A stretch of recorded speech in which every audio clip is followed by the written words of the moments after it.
Bom dia! E aí, tudo bem? É dia. Ainda nas primeiras horas aí de uma sexta-feira. Vim para dar continuidade aqui, né? Falando sobre toda essa questão da parte financeira, do planejamento financeiro e no que você leva em consideração quando você está pensando em Canadá. Então no vídeo de hoje eu vou falar aí o que o Canadá tem para oferecer. No primeiro vídeo eu falei aí um pouco do poder de compras e eu falei sobre os sinais da riqueza. Colocar na balança aí o que aqui a gente consegue ter acesso e o que a gente não consegue ter acesso, que são coisas que a gente tem no Brasil, que para cá são considerados sinais de riqueza. Então sabendo aí o que a pessoa quando vem para cá está abrindo, né, abrindo mão de ter.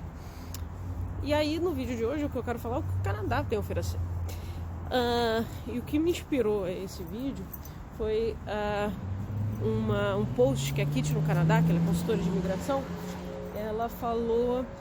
ela escreveu que o Canadá, na verdade, ele não é o plano A de muita gente. As pessoas quando pensam em imigrar, elas começam pensando às vezes em Estados Unidos, mas aí o sistema para imigrar para lá não é muito claro. Aí depois ela pensa na Europa, se ela tiver algum passaporte, né, como tirar uma cidadania, né, portuguesa, italiana, espanhola, enfim. E aí se não tiver nessas opções, aí pensa na Austrália, porque o clima, né, é bem parecido, mais parecido com o nosso. E depois nessa busca surge o Canadá com o plano de imigração deles, né, do governo canadense, que é claro de entender. Claro, não é a mesma coisa que fácil, ok? E aí o que eu percebo, assim, pelo pessoal que eu sigo aqui no YouTube, lá no Instagram, é que as pessoas às vezes dão uma olhada rápida de como é vir para cá e elas não acabam estudando o Canadá, ou o estilo de vida do canadense, ou como que é a vida aqui. E existem alguns projetos, vamos dizer assim, né, de famílias que não dão certo porque a pessoa veio sem saber o que seria aqui e acaba falhando. E no próximo vídeo eu vou falar, é um processo muito caro. Então eu acho, e aí eu acredito que eu e o Fábio, a gente já veio com muita noção do que seria a vida aqui, e é isso que eu quero falar um pouquinho. O que o Canadá tem a oferecer e se esses pontos for algo de valor, né, para você, e aí eu acredito que o planejamento financeiro se torna muito mais real. Lembrando que preço e valor têm significados diferentes, né? Quando algo, né, que você realmente quer e é isso que você almeja para sua vida, o preço, apesar de alto, você fala assim, não, isso vale a pena. Então você faz por onde conseguir, né, o custo disso tudo. Quando não é algo que realmente você deseja, aí você fala assim, nossa, mas é muito caro, não vale a pena. E aí isso trava todo o projeto. É legal saber isso antes de você chegar aqui. Bom, o que tem aqui no Canadá, né, que são os pontos que atraem tantas pessoas aqui? Bom, uma das primeiras coisas que as pessoas falam é a questão da segurança. E aí realmente, olha só, tá um breu aqui, não são nem 6 horas da manhã. Mas o fato de estar breu não muda a questão de você se sentir seguro. Na verdade eu posso estar andando aqui antes das 6, se eu estiver andando agora às 7 da manhã, vai estar muito parecido, porque o dia demora muito para clarear e escurece muito rápido. Então quando eu voltar do trabalho e for andar com o meu cachorro, vai estar do mesmo jeito, já vai ter escurecido. Então é impressionante. Eu estou em Toronto, né? Na maior cidade do Canadá, e me sinto segura. É interessante porque logo quando você chega aqui, você não entende que isso é possível, né? Você andar sem precisar olhar para trás, se preocupar se a bolsa está aberta ou não. Muita gente anda aqui de bolsa aberta. É até engraçado, porque dá vontade de chegar assim, ó, sua bolsa está aberta, fecha aí. Eles não ligam para isso, porque não tem na cabeça dele, não é programado, formatado, que isso pode ser perigoso. Não estou falando que aqui é zero, que você pode deixar as suas coisas assim em qualquer lugar. Por exemplo, sabe-se que nas bibliotecas, né, que são públicas, é um local onde os moradores de rua vão para usar o banheiro ou até para se aquecer no inverno.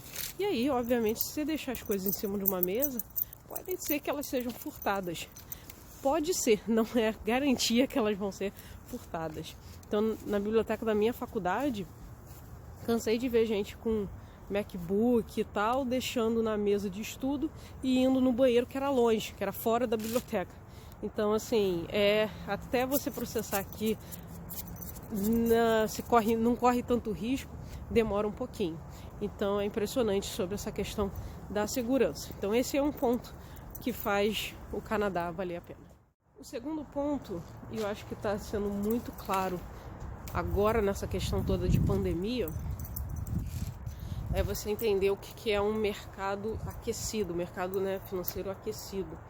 Porque, para ser bem sincera, pouca coisa mudou aqui em relação a poder de compra. Estou sabendo aí que no Brasil os preços subiram muito, porque está exportando para a China e tudo mais. Aqui eles controlam muito bem para que o canadense ou os moradores, né, os residentes do país, não tenha essa mudança drástica, né, por conta de tudo que está acontecendo. Então, posso dizer assim, nas compras, né, de mercado, não alterou o preço. Eu por muito tempo segui, ela hoje não produz conteúdo aqui para o YouTube, mas muito tempo eu acompanhei a Amanda Araújo e ela sempre mostrou as compras do Costco. Eu não sei quando ela chegou, se foi 2015, 2016, aqui no Canadá, mas é impressionante como que o frango do Costco, o frango assado, aquele frango de padaria, ele tá R$ 7,99 desde 2015, 2016. Então, uma questão que você percebe é que, e lembrando aqui que comida aqui não tem imposto em cima de comida, né, sobre os itens essenciais. Porcaria vai ter comida, vai ter imposto, mas vamos dizer, os itens essenciais não sofrem imposto. E então, assim, você vê que essa questão de consumo não alterou por conta da pandemia. Então você consegue nitidamente ver o que é uma economia forte.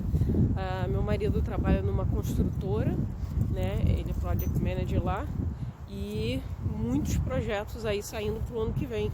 Muitos condomínios, né, de casas e tal, eles estão orçando. Então, assim, você não vê uma questão de vamos segurar, a gente não sabe como que vai ficar. Com toda a pandemia, o governo fez várias iniciativas para ajudar os donos de pequenos e médios negócios. Por exemplo, lá no restaurante, eu sei que as donas estão recebendo uma forma de financiamento para pagar o aluguel, né, o espaço do restaurante. Então eles estão com várias iniciativas aí para proteger, né, a economia local. Então, assim, é uma coisa que você percebe o que é uma economia forte. O terceiro ponto que eu acho interessante daqui é a questão de estabilidade. Aqui, de uma forma geral, né, você não tem uma grande diferença de classe social, e você vê que as pessoas, elas trabalham com coisas que elas querem e não tem assim um receio assim, isso daqui paga pouco, eu não consigo viver sendo assim. E aí eu trago de exemplo que eu descobri recentemente que a padeira lá no restaurante, né, que eu trabalho, uma das partes do restaurante é ter a sua própria padaria, a gente que faz as coisas. E a padeira, ela é formada em matemática em uma das faculdades bem renomadas aqui da região de Ontário. E aí, depois que ela fez 5 anos de matemática na universidade, ela sempre gostou muito de cozinhar, de lidar com pães. E aí ela foi fazer o curso lá na faculdade, na George Brown, e hoje ela é a padeira, né, oficial lá. E eu acho interessante, porque sim, tem empregos que vão ter um salário maior, e você consegue crescer, mas se você trabalha com coisas que às vezes, por exemplo, se fazer um comparativo no Brasil, você não conseguiria, né, ter uma vida digna, aqui você consegue. Então você realmente pode optar por fazer o que você quer e não se preocupar que aquilo não vai ser o suficiente. Obviamente você vai ter um estilo de vida diferente, mas isso também é uma questão do canadense. Eu percebo que eles não têm, diferente do americano, essa questão toda de crescer e juntar dinheiro. Eles têm uma visão de vida muito mais simples. Então eles realmente buscam fazer o que eles querem e eles gostam. Um outro exemplo é a gerente da unidade do restaurante. Ela é formada na Universidade de Toronto em alemão e cinema. Ela fez 2 cursos, né, 2 programas. E ela é canadense, filha de portugueses. Então ela fala inglês, fala alemão, fala português. Ela poderia fazer o que quiser, mas ela trabalhava lá, porque achava que ela gostava de atendimento ao cliente, simplesmente gostava. A nossa outra, que é a garçonete, ela fez o curso antes de você se formar, de você embarcar para ser advogado. Então, assim, as pessoas gostam, optam, e elas sabem que elas podem ter essa escolha por uma questão de estabilidade. É muito comum aqui as pessoas terminarem o college ou a universidade e tirarem 6 meses, 1 ano viajando o mundo e fazendo cursos aleatórios, e quando eles voltam, quando eles retornam, tem emprego, e empregos que vão te dar aí uma vida tranquila, uma vida estável. Uma coisa que me surpreendeu, eu já fiquei muito feliz quando eu fui chamada, né, de volta, porque eu tive um lay-off quando a pandemia e o restaurante fechou. A pandemia iniciou e o restaurante fechou, e eu fui lay-off. Todos os funcionários foram lay-off, o restaurante fechou mesmo. Quando elas me chamaram de volta, né, reabriu, eu já fiquei muito feliz por conta disso, mas recentemente eu fui promovida com aumento de salário. Então você vê a questão de estabilidade. E ontem eu fiquei sabendo que a menina que trabalha comigo também teve aumento de salário. Ficando escuro agora aqui. Mas só para concluir esse ponto, é interessante, né? Numa pandemia, eu já estava muito feliz de estar empregada e fui surpreendida, né, em receber o aumento. E olha que eu pensei que seria aquele aumento só para dizer, sim, só para deixar a pessoa feliz, assim, tipo, algo bem pouquinho, mas foi bem mais do que eu esperava, assim, que eu imaginava vendo o contexto. Mas essa é só, né, alguns exemplos para mostrar sobre a questão de uma estabilidade de vida que o Canadá pode oferecer. Ignore a cara de cansada, tá? Mas vamos lá. Então eu mostrei aí alguns pontos, o que atrai as pessoas, né? Isso tudo eu acho que acaba resultando em qualidade de vida. Mas aí eu vou falar um contraponto, né? O que eu já ouvi, né, de brasileiros que acabaram voltando ou que acabam se queixando de estar aqui, e aí fala para eles, acreditam que o Canadá não vale a pena, ou o valor, né, ou quer dizer, o preço que se paga para isso tudo não compensa. Então, uma das questões que pesa, né, para algumas pessoas, obviamente, como eu mostrei, a questão de boa parte do ano ser assim, escuro e frio. né? Então eu já falei algumas outras vezes, você fica aí com algum tipo de casaco 8 meses do ano. O verão é muito quente, então o verão assim é a melhor época do ano, mas eu gosto de frio, tá? É a melhor época do ano, assim, eu tô falando assim para se adaptar quando você vem do Brasil. Então saber lidar com isso, né? Esse ano eu tomei algumas medidas para facilitar, porque realmente a questão de ser escuro por muito tempo, isso acaba afetando no nosso humor, no nosso dia a dia.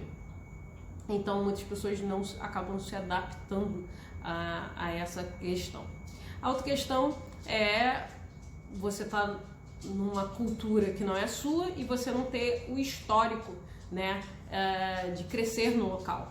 Então, mesmo que você tenha um inglês muito fluente, quando você faz amizades com um canadense ou tipo, né, seus colegas de trabalho, você não tem a referência de infância, de adolescência, naqueles papos tipo, pô, você lembra daquele programa de criança e tal, aquele desenho? A gente não tem muito isso.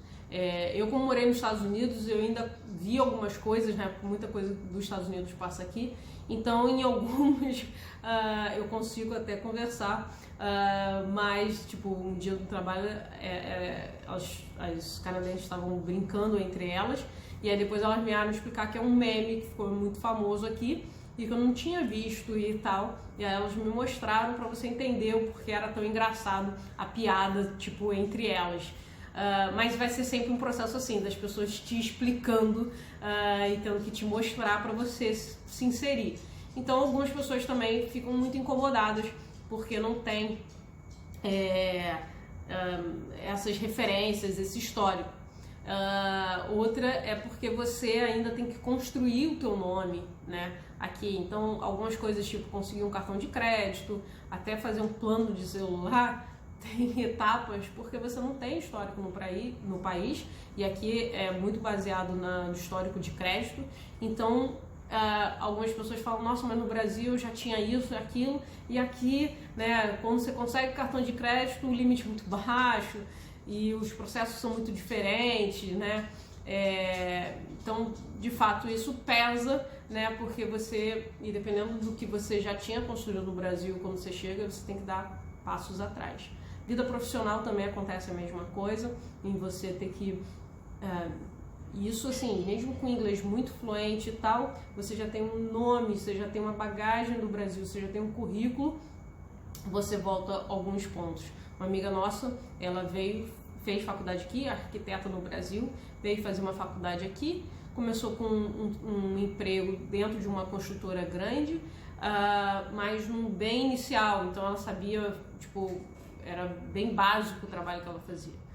Só depois de formada é que ela agora conseguiu dar um salto e ser contratada numa outra construtora com um salário já, né, melhor. Mas você tem que ter paciência nesse processo, e algumas pessoas isso não têm, porque elas já tinham uma carreira no Brasil e você aqui tem que recomeçar, e às vezes está recomeçando com 30, 40, 50 anos. Então, nem sempre isso é muito fácil. Falando sobre trabalho, eu, por exemplo, eu fiz aqui a faculdade de gastronomia, então eu entendia que eu ia trabalhar em restaurante, mas para muitas pessoas, às vezes elas não acabam se preparando para trabalhar, né, nos que são considerados entry-level job.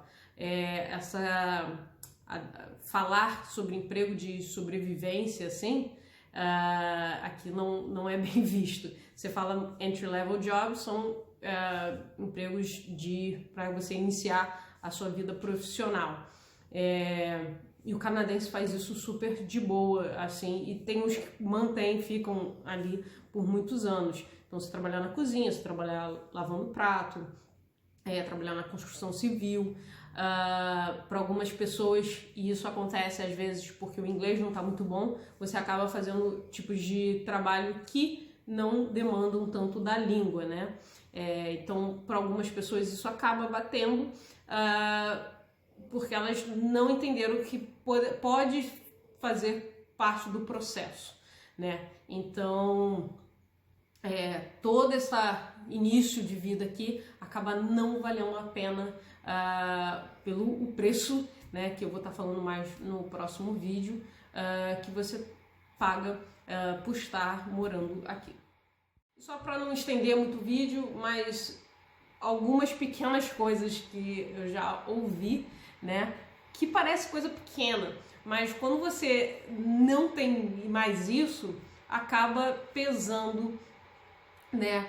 Que, por exemplo, eu já vi gente falando assim, cara, aqui não tem aquele boteco pra gente sentar e beber, né, à vontade e tal. Realmente, no Canadá você não pode, não sei se em Quebec, eu acho que não. Cada província tem sua regra, mas de uma forma geral você não pode beber na rua. Então você tem espaços demarcados.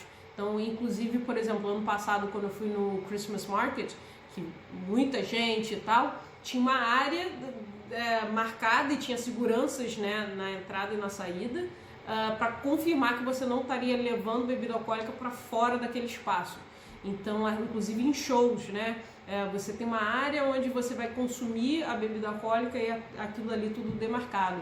No início a gente foi num tailgate party do Toronto Raptors, que é onde ele põe um telão para você assistir o jogo na rua.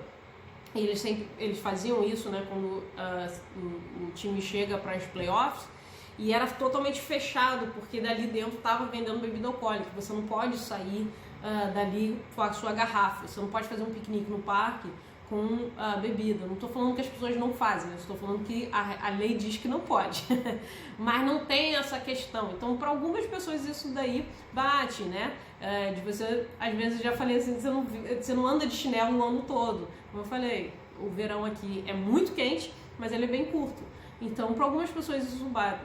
Uma vez, no Brasil ainda, conversando com um senhor que o filho mora na Austrália, a gente conversando, me perguntou, já que ele era aposentado, por que ele não ia morar na Austrália com o filho. E ele falou assim, o país é muito organizado. E eu acho que isso, a gente pode falar isso daqui do Canadá. Tem muitas regras, muitas leis, né? As pessoas acabam falando assim, a maconha foi liberada aqui, mas também tem regras. Inclusive, eu sentia mais cheiro de maconha antes, né, quando a gente veio fazer a viagem exploratória, antes dela ser legalizada do que agora. Então, assim, é um país com muitas regras, e às vezes isso pode acabar no dia a dia incomodando algumas pessoas que já estavam acostumadas, né, com o estilo de vida, de você conseguir dar um jeitinho. Aqui, até para você tentar dar um jeitinho aqui, você tem que dominar muito a língua para que o outro entenda o que você queira fazer. Então, assim, realmente complica, e para algumas pessoas isso acaba pesando. A questão da comida. Eu estou em Toronto. Em Toronto tem várias lojas, várias formas, inclusive delivery de comida brasileira, de produtos do Brasil e tudo mais. Mas talvez em outras cidades menores, você não vai conseguir aí, e você vai, né, aquela coisa, às vezes você não é nem tão fã de pão de queijo, mas saber que você não consegue comprar pão de queijo, você tem que fazer a massa do pão de queijo, não é uma coisa simplesmente descer e ir na padaria e comprar. Às vezes isso começa a pesar com o tempo, né? Frutas aqui, eu tô aqui com o meu abacaxi que eu compro congelado, porque não se planta abacaxi aqui, se traz de fora, e aí você tem muita questão da fruta congelada e acaba perdendo o sabor. Então você acaba, né, sentindo isso, e para algumas pessoas isso pesa bastante. Mas espero poder ter aí explicado um pouquinho, né, o que o Canadá tem para oferecer e o que acaba não tendo, e aí tem que botar na balança. Com isso, você começa a pensar, né, dos custos que você vir para cá e você morar aqui, se isso vale a pena ou não para você, e isso vai ser assunto do próximo vídeo. Eu normalmente não falo aquela frase típica de toda pessoa que está aqui no YouTube, de assinar o canal, de se inscrever, de dar o like, de deixar seu comentário, porque eu acho que quem consome YouTube já está acostumado com isso, mas fica aí, se tiver algum comentário, alguma pergunta, é só deixar. Se inscreve, eu espero estar botando mais. É o que eu falo, não faço isso daqui com nenhuma pretensão de crescimento assim mas eu acho legal se eu conseguir ajudar uma pessoa, como eu fui muito ajudada por várias pessoas que botaram informações aqui e facilitou muito o meu processo de vir para cá, eu já vou ficar muito feliz. Lá no Instagram eu já troquei mensagem com várias pessoas, segue também lá no Instagram, que eu acabo também postando às vezes o dia a dia lá. E esse é o intuito mesmo daqui de eu estar produzindo esse conteúdo, beleza? Então tenha um ótimo dia, beijo, tchau!